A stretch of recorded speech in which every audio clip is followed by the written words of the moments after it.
Ninaitwa wakili Eric Tumaini Korogo, ambaye nilikuwa ninamwakilisha na ninaendelea kumwakilisha Neema Chizoile, ambaye ameshtakiwa kwa kosa la kupanga njama za kufanya mauaji, ambayo kesi hiyo ilikuwa mbele ya Mheshimiwa Mjuni katika mahakama ya wilaya ya Geita. Na leo shauri lilikuwa limekuja kwa ajili ya kutajwa, na tulivyofika ndani mahakamani, upande wa serikali walisema hawajafaili information au shtaka mahakama kuu, kwa sababu mahakama ya wilaya haina mamlaka ya kusikiliza shauri hilo. Na kwa hiyo mheshimiwa akawa ameipanga kwamba kesi hiyo itasikilizwa mnamo tarehe 14 mwezi wa 8 mwaka 2026, ambapo upande wa jamhuri waje mbele ya mahakama waeleze kama wamesha faili hiyo information mbele ya mahakama kuu au bado, sababu mahakama kuu ndio, kama nilivyosema awali, kwamba mahakama kuu ndio ina mamlaka ya kusikiliza shauri hilo. Lakini pia kwa upande wetu tuliwaomba kwa ujumla kwamba waharakishe shauri hilo. Kama ni upelelezi umekamilika, basi wahakikishe kuifaili hiyo hiyo information mbele ya mahakama kuu, ili shauri liweze kusikilizwa na haki ipatikane kwa pande zote mbili. Na baada ya hapo shauri liliahirishwa mpaka tarehe 14 mwezi wa 8, na baadaye wakati tunatoka na mteja wangu alikamatwa na watu ambao ni maafisa usalama, lakini hawakutaja sababu ya kumkamata Neema.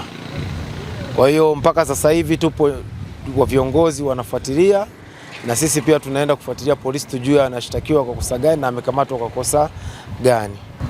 Ni ratiba tu za mahakama.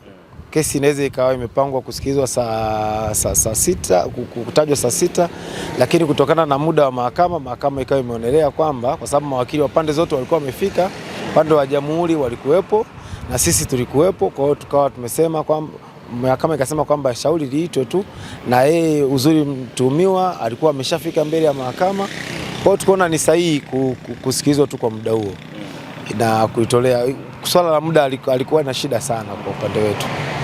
Tunashindwa kulisemea sana hilo jambo, lakini kiufupi sio sahihi kwa mtu kukamatwa mbele ya mahakama, ndani ya viunga vya mahakama, na nahisi kuna vyombo ambavyo vina mamlaka ya kulitolea ufafanuzi jambo hili, ikiwemo mahakama yenyewe pamoja na vyombo vingine ambavyo tunafanya navyo kazi kwa ukaribu.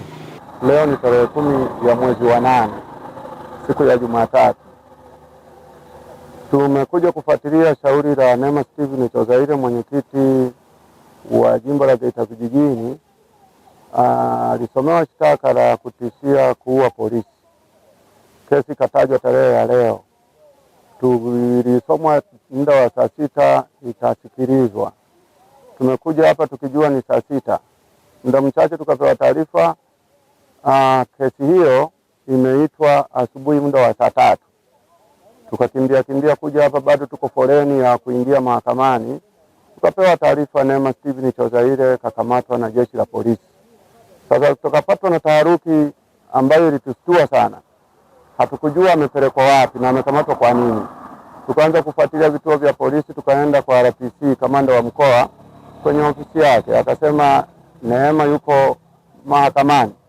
Tumekuja hapa mahakama ya wilaya, tukamkuta Neema amesomewa shtaka la ugaidi, na akatajwa kesi hii imetajwa kusikilizwa tarehe 24 ya mwezi wa 8. Kwa hiyo kesi ya pili itakuwa tarehe 14 siku ya Ijumaa. Hicho ndio kilichotustua kwamba mwanachama wetu na kiongozi wetu kupewa tena kesi nyingine kwa mara ya pili. Mara ya kwanza alipewa hilo shtaka lilikuwa na dhamana.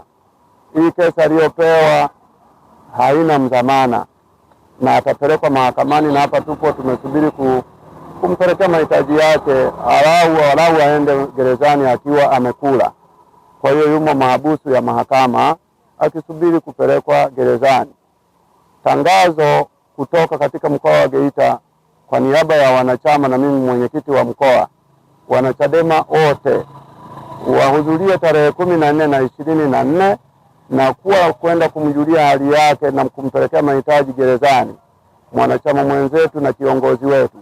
Hapa tulipo tunasubiri ushauri wa kimahakama wa kisheria na mawakili wetu, na tunawashukuru kwa kweli mawakili. Wamefanya kazi ya ziada na wamepambana kweli kweli mpaka kufikia hapa leo. Ili kuwa mwanafamilia bora wa Global TV, usisahau kusubscribe, like, kushare na kucomment. Baada ya kusubscribe, bonyeza alama ya kengele ili kupata taarifa kwa kila video inayopanda Global TV Online.